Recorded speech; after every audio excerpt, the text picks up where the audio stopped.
You're the owner of a small business, which means you're also the tech guy, and HR, and personal assistant, and head honcho, and intern.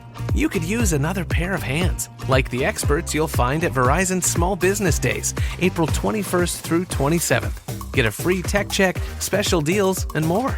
Call 1-800-483-4428 or visit verizon.com/smallbusiness to book your appointment. Verizon Business.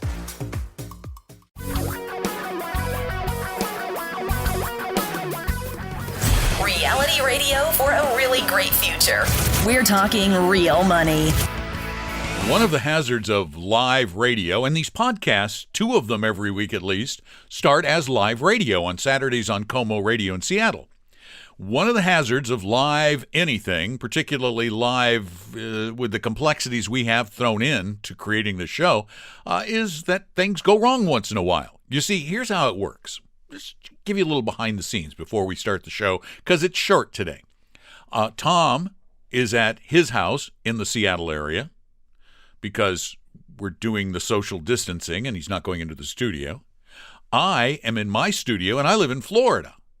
Como is in downtown Seattle near the Space Needle.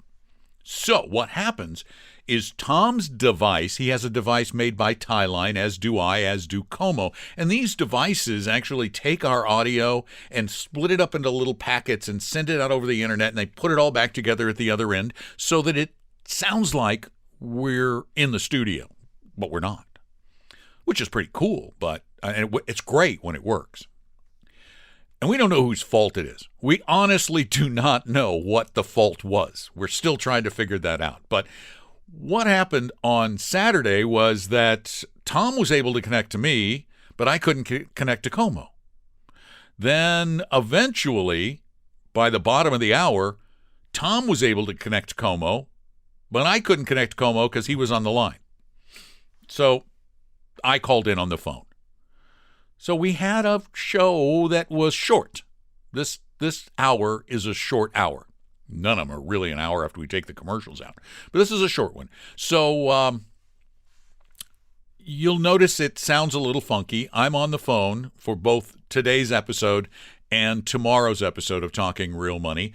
I spent most of the day today on Monday when I'm editing this for the podcast on the phone with Tyline and with Como trying to figure out what went wrong, and we still don't know. We just hope it doesn't happen again. But things like this happen. Thanks for your understanding. And after this quick break, we're going to go into the abbreviated edition of Talking Real Money with Tom sounding like he's in the studio and me, sounding like a caller. Tom and Don are talking real money. Before you end up buying a financial product that you'll regret later, either call us on the podcast or the show, or if you need a little more time, that's why we offer free meetings with our fiduciary advisors at Vestory with no cost, no obligation, and no high-pressure sales pitch, I promise. Just give us a call at 800-386-3004, or better yet, just set up an appointment at vestory.com, vestory.com. Your guides to a really great financial future. Tom and Don are talking real money. Welcome back to Talking Real Money. Our telephone number, 855-935-TALK, 855-935-TALK. Yeah, we had a little bit of a technical problem. We sounded like we were there, but we really weren't. So now we're back live, trying to get Don back on the communications, which we hope to do here soon. But we wanted to spend a few minutes talking about what a strange and difficult year this has been for many of you when it comes to investing. And the difficult part has been having the right type of assets owned, the right type of stocks and bonds, all kind of thing.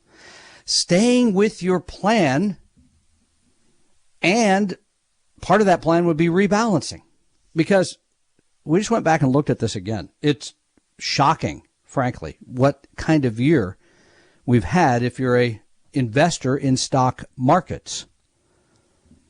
Remember back to March? That wasn't that long ago when all of this got rolling, this being COVID-19. and the markets decided this is going to be really bad for business, which I still think it is going to be bad for business, but decided it's going to be really bad for publicly traded companies. I had forgotten until I looked at this number. The S&P 500 lost 30% of its value in 22 days. 30% of its value in 22 days. Dang, that's a lot. That's hard for anybody to take. There's Don. That's hard for anybody to take. It's really hard to see a third of your stock if you're just in the S&P 500. By the way, other parts of the market had it worse. Small did worse. International did worse. But to see it tumble that fast. Now, I can remember the phone calls that I had from our clients at the time. They were worried, upset, concerned, trying to figure out what to do. I think only a couple of them, Don, actually bailed out on us and said, I just can't take the day-to-day of this. When you have all these people telling you the world is coming to an end, you feel like you've got to do something. I've got to do something. Yeah, and we know many of you who listen to us proclaim that you are do-it-yourselfers. You know how to build portfolios at Vanguard, at Fidelity, at Schwab, wherever it is. I know how to take care of my money in the 401k, even though 18 trillion in banks making nothing, et cetera, et cetera. Not to get too far into all that, but many of you tell us, I don't really need your help. I can take care of my money on my own. And this is going to sound kind of abrupt, but the reality is, because we look at the numbers, that we know most of you have a very difficult time creating the plan, and then more of you have a more difficult time, Don, sticking to it through thick and thin. Well, you see, you've got two competing emotional components going on here. You've got the emotion that keeps us doing the things we do every day. I am good at this. I am capable. I am intelligent. I am better than average. I can do this simple stuff. I can build a portfolio, and I can stick with it through thick and thin. The problem is when it gets thin, we get scared, and when it gets thick, we get greedy. And so we're always wanting to second guess that ability we claim we have, that discipline we claim we have, that most of us sorely lack. And, I always go back to Paul Merriman's tale, where he says, even though I've been managing money for decades, I still have somebody else managing my money for me, because as smart as I am about all this, I still need somebody to keep me grounded and to keep me on track. I just chatted with Paul the other day. He's going to get rid of the tail, he says, in the new year. It's going to be a new fashion thing for him. So, well, it's about time. He's looking a little old-fashioned wearing a tail anyway. Tail doesn't look right. Phone number 855-935-TALK. Once again, bad jokes. Okay, but I want to finish this thought because it's a very important one. So here's what should have happened in late March. You should have sold bonds because intermediate-term bonds were up about 10%. But wait, my bonds were doing well. I know. This is the counterintuitive part of actual proper money management. You would have sold those bonds and bought stocks, which, people didn't want to do because it looked like the market was going to go down, down, down. And guess what happened? Because we just ran this number. If you did that, the 1st of April through the end of June, your 60-40 portfolio, 60% in stocks, 40% in bonds, up almost 28%. We'll talk a little bit about what that means to an actual portfolio when we continue. That's shocking. Staying the course, huh? All right. 855-935-TALK. I don't know if you can call us, though. I'm on the phone, so we'll see what happens. We'll be back. Tom and Don are talking real money. There's a science to managing money. I call it financial physics, and you can get a free copy of my easy-to-read book, Financial Physics, at talkingrealmoney.com/free, or there's an interactive version available on Apple iBooks. It's called Financial Physics, that's spelled with an F, and you can get it free at talkingrealmoney.com/free or in the Apple bookstore. For your real life and real future, Tom and Don are talking real money.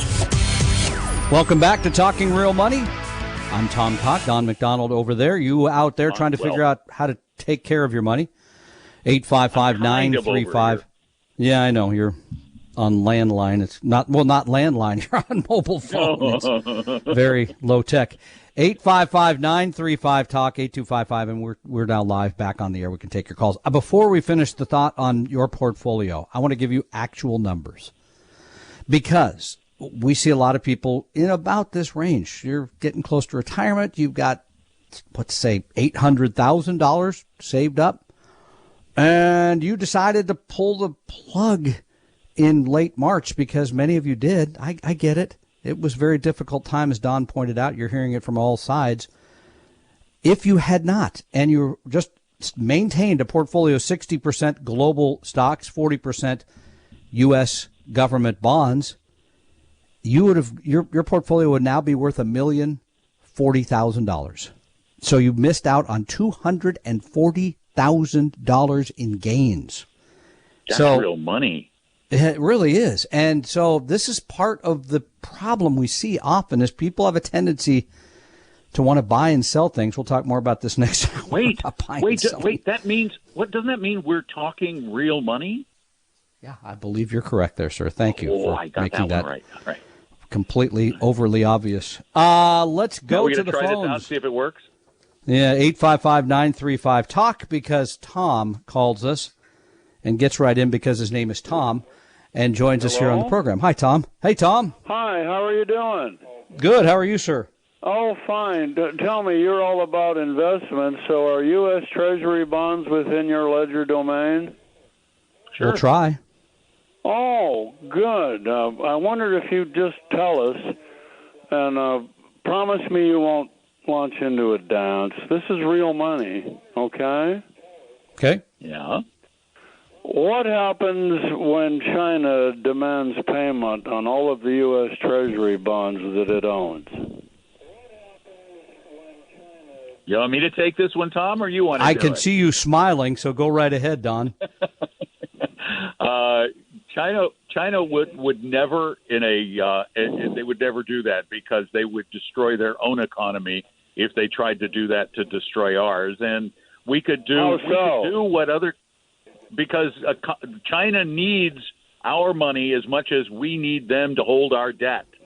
If they didn't have the United States to sell to, their economy would be pretty darn close to out of business.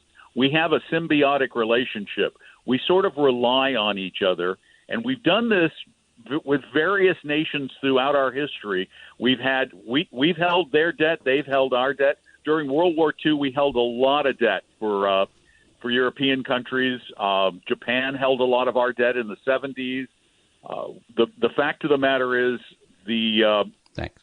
It's not in the Chinese best interest to call all of our debt because they know that we don't have the means, and they understand because they have debt. We don't have the means to pay all that back right now, but they do know that we're a really rich country and we have a very strong economy, and we are as good for our debt as anyone is for their debt in the world. So it would really be a foolish mistake to do it, and I cannot imagine a scenario in which they would. We've had countries with very weak economies, and the rest of the world knows that calling that debt is a foolish thing to do from a global economic standpoint. It's like cutting off your own nose to spite your face. 855-935-TALK. Thank you for your call, Tom. Good question. And by the way, so I guess always that brings to mind is sort of what is the alternative, right? Because if you're looking for safe debt that is designed to be sort of a ballast in a portfolio, which is definitely it's been this year, what are you going to own instead of U.S. government bonds? Well, I could own some German bonds, but that's true. It's as safe. I could own euro-denominated bonds, but in most cases you know what my return's going to be? Negative. I know. Now, the Chinese aren't stupid, and to assume they are is doing them a disservice. They're as smart as anybody on the planet, and they know that our debt is as good as it gets. They need to make money on their money. They need to have it somewhere. You've got to have your money somewhere.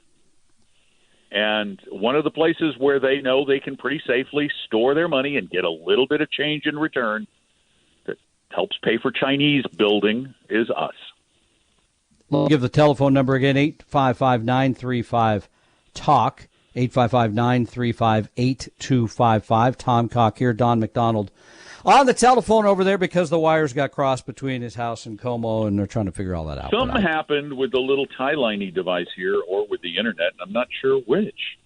Just not sure. It just it's does all happen. Technology. Yeah, I mean, let's go back to correct portfolio construction and discipline where we started. Because this is, again, many of you tell us, yeah, I'm a do-it-yourselfer. I got it. I got this. I got it figured out. And we believe you because we're trusting. And then we find out that we shouldn't be so trusting. And let me share a little tale. Yeah. I did a money talk show for a long time. Well, I still do.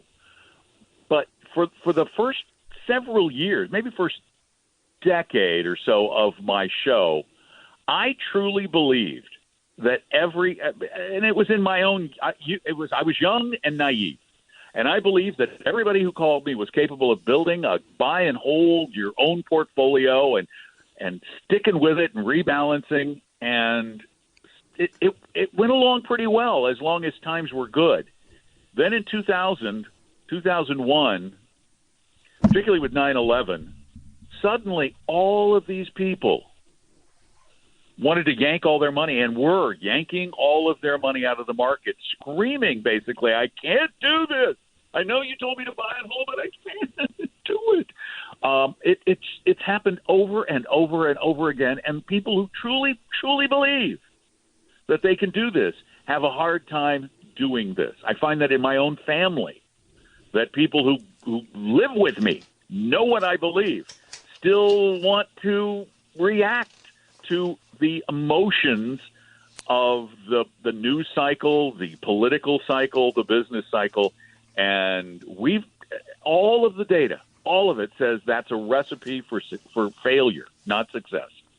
Well, and I try to give you the actual dollars and cents, and in fact, Kiplinger, a source that we generally trust, this week, again, published a list that the title is 8 Investing Lessons Learned in 2020, but it could be 8 Investing Lessons Learned in any year. But the number one lesson, emotional decisions derail your finances. That happens basically every year. That's not a 2020 thing. That didn't just happen this year. It'll happen to you, and it happens on both sides. That's what's important to remember. It happens both on the greed and on the fear side of your investing life. When things are going really well, people get crazy, and they're going, for example, right now, what's everybody rushing into? What kind of stocks are people buying like crazy? Well, I'm buying Bitcoin, but I don't know. Well, yeah, Bitcoin. I got to check Bitcoin again. It was really on a roll today. It's been moving. About buying some, but then I slapped myself silly, and I'm better now. Apparently, you dropped the equipment when you did that. We hope you realize that the information provided on Talking Real Money is for educational and hopefully enjoyable purposes only. Providing personalized financial planning or investing advice takes time, so please consult with a really good fee-only fiduciary investment, tax, or legal advisor. We know a good one. Investing must always involve risk. In other words, you can and probably will lose money at times. Also, as much as you want it, no one can accurately, consistently predict the future. So past performance doesn't tell you a darn thing about what the future will bring. Unlike many other programs that say something similar, Talking Real Money is not trying to get you to buy or sell any financial products or securities. Instead, the program is provided as a public service by Vestry, a fee-only registered investment advisor. Thanks for listening, and please visit TalkingRealMoney.com for more information and disclosures. That's a wrap.